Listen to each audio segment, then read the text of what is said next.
Hi everyone, it's Niamh here and welcome to my art journaling channel. Today we're going to be embracing the warm vintage vibes from this craft journal. So I'm starting off with a beautiful rice paper image from Niamh Designs, which was very warm to begin with. It had these beautiful sort of tones of burgundies and almost copper undertones on it. I have used a tinted gel medium to glue this down because I wanted to keep that warm vibe to it. Now if you didn't have tinted gel medium, it really doesn't matter. I think it's the vintage collage medium from Ranger, but normal gel medium works fine because it's all clear anyway. But it just sort of helps to tint over the edge. Because I want to keep those warm, rich tones, I'm going in with a metallic gold and just stenciling over it. So this is a way I really enjoy blending these images into the background, just by adding a little bit of stenciling, overlapping where the collage image ends and where the paper begins, so it sort of blends together in one. Then I'm going in with my text stamp and adding some text to it. Again, taking inspiration from what is already on the collage page in the background. So it's just a way of sort of helping to blend it all together a little bit. Now going in with some of these really funky leaves, going in with my white, quite soft, not making it really, really bold, but just so I've got a bit of interest happening on the page. So these stencils are from Niamh as well. I was obviously having a Natalie day. I probably just got a package from her, as you do. So I'm just going in and putting lots of leaves on the page and sort of filling in that bottom corner, giving it a little bit of balance. So once I've dried that out, and again, I'm just doing a bit of a used up journal in the background, putting in all my extra paint because I hate to waste anything. So with the leaves, I'm just going over with my black pen, making it really, really scratchy and outlining sort of where the leaves are going and what they're doing. I like doing this, just gives them a little bit of definition and that sort of hand-drawn element to them. So when you see the close-up, you'll see that quite often I'm not actually drawing where I've stenciled, I'm sort of drawing over and around it, but that's okay. You can add a little bit of extra line work in, so you can see I'm putting the veins of the veins of the leaves in as well, but it really doesn't matter. With the face, I've been using the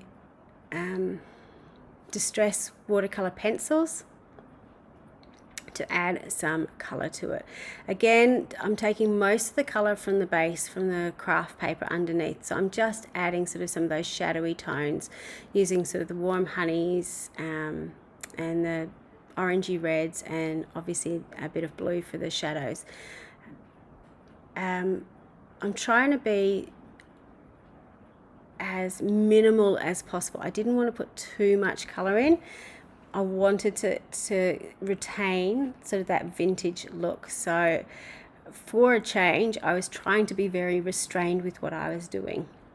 Very un-Niamh-like, but occasionally I will attempt to try and restrain myself. So once I've popped in the whites of her eyes, and you can see what a difference that makes already just by adding in that little bit of detail, I'm putting a few little bits of highlights with my paint pen and taking some inspiration from the wonderful Michelle Logan, who's a fantastic Australian artist, just adding a little bit of line work to create some highlights on her face, or some more bold highlights on her face. So once I've finished doing that, I'm then going in with a little bit of black to add the contrasting shadows. So again, it sort of helps blend it all in a little bit and bring back some of that warmth to her face. Now I've got my, I think it's syrup, gloss spray just to add in the rest of her hair and to boost up some of the colour. So again, the gloss spray is very liquid, very translucent, and it just acts almost like a glaze over the top. So in the original rice paper, some of her hair was there, but not all of it. So I wanted to sort of blend it in a little bit. I decided I wanted to add a little bit of colour to the leaves, so I added some of the green over the top. Again, really scribbly, not adding too much, adding a little bit of contrast to the page, and that green and gold works really, really well together. So still sort of got that natural vintagey vibe happening. When I've done that, I really liked how it looked, but it just didn't seem finished to me. And I've had this moth sort of floating around for a while.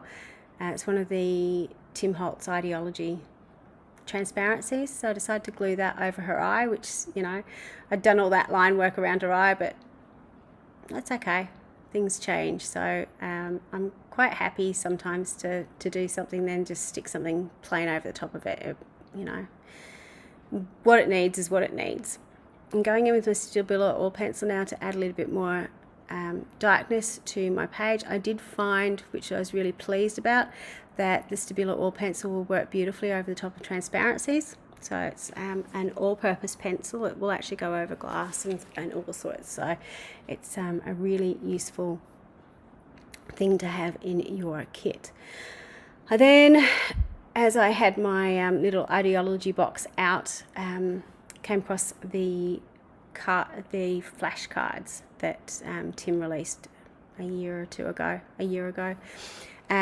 and decided the grow would work quite well on this. So the first thing I did was hit the whole page with some splatter. Again, going back to use some of that syrup, which is a beautiful warm colour, or a glaze that goes over the top of it. And then I had the word grow that I thought I would add onto the page, but it was a little bit too big, so I decided that I would cut it down somewhat so it would fit on my page. I also, at this stage, I was thinking I might put some of these little clipping words on, but they would be too small, so I was sort of tossing up between what do I use, which way should I go. In the end, I actually kind of combined the two, so I had the grow and then I had some words underneath and above it.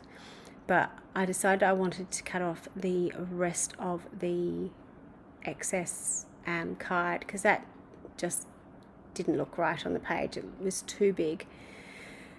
So you can sort of see me still considering, is that the right way to go? Is it not?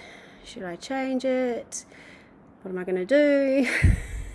Because all these things go through my head when I'm doing it. But I decided to trim it down a little.